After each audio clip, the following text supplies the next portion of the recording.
हमारे पड़ोसी देशों में वर्तमान समय में काफ़ी उथल-पुथल हो रहा है।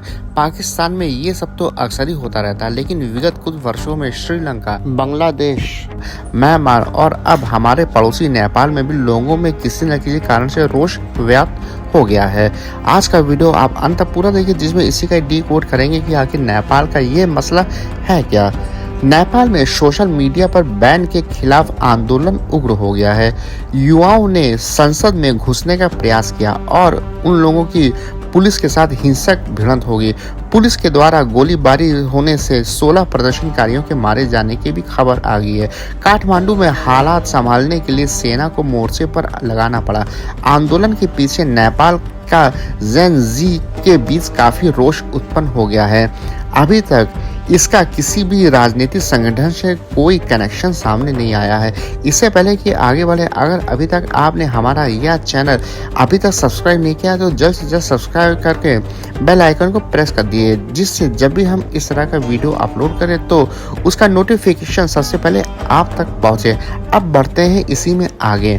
2023 में नेपाल सरकार ने सोशल मीडिया को लेकर एक गाइडलाइन बनाई और इसके तहत नेपाल में काम कर रहे जितने भी ऐप हैं उनको रजिस्ट्रेशन के लिए कहा गया, लेकिन इसको विदेशी प्लेटफॉर्म ने गंभीरता से नहीं लिया। इसके बाद नेपाल के सुप्रीम कोर्ट ने सरकार से इन पर प्रतिबंध लगाने को कहा।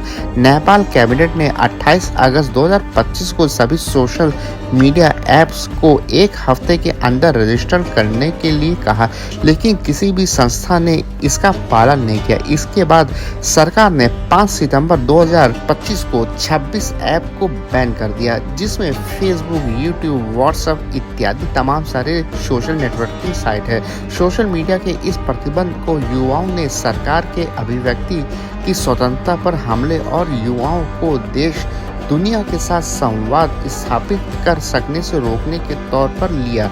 इसके लिए युवाओं ने आंदोलन चलाने की योजना बनाई। आंदोलन के लिए हम नेपाल संगठन ने सरकार से काठमांडू में प्रदर्शन की अनुमति मांगी और सरकार का आकलन था कि आंदोलन सामान्य ही होगा।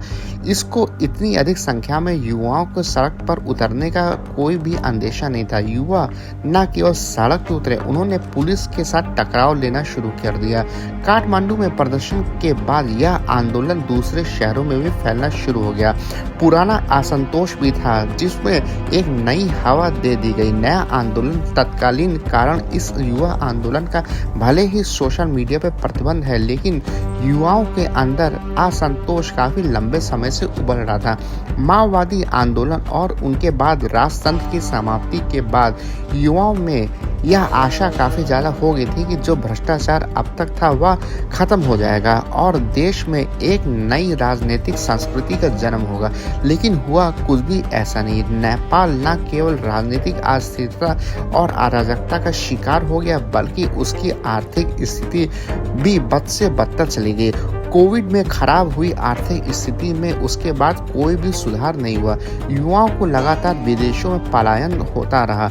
अकुशल मजदूरों के साथ विदेशों में होने वाले अमानवीय व्यवहार को लेकर कहीं न कहीं एक परेशानी नेपाली समाज में थी। महंगाई और बेरोजगारी ने युवाओं को और बेचैन कर दिया है। सबसे बड़ी समस्या यह रही कि नेपाल में 3 बड़े राजनीतिक दल, माओवादी, नेपाली कांग्रेस, नेपाल कम्युनिस्ट पार्टी, एमाले, नेपाल की समस्याओं को सुलझाने के बजाय सत्ता की कुर्सी की दौड़ में शामिल हो गए। युवाओं ने राजनीतिक दलों के इस असंतोष को कई तरह से बताने का प्रयास किया। सबसे पहले पिछले चुनाव में एक नई राजनीतिक पार्टी, राष्ट्रीय लोकतांत्रिक पार्टी का गठन और एक टीवी एंकर ने किया और चुनाव में अच्छा प्रदर्शन किया। इस पार्टी ने बेरोजगारी और भ्रष्टाचार को अपना विशेष मुद्दा बनाया।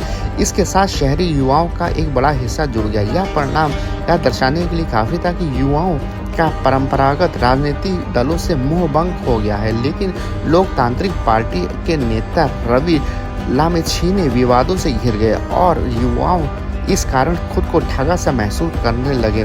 तो ये सब के सब सारे के सारे जो कारण थे वही नेपाल में असंतोष का कारण पनपा। तो उम्मीद करते हैं कि आपको आज का यह वीडियो जरूर पसंद आएगा। पसंद आया तो आज का वीडियो जरूर लाइक और साथ में शेयर कर दे। तो अब मिलते हैं आपसे फिर किसी और वीडियो में, तब तक के लिए good bye and take care.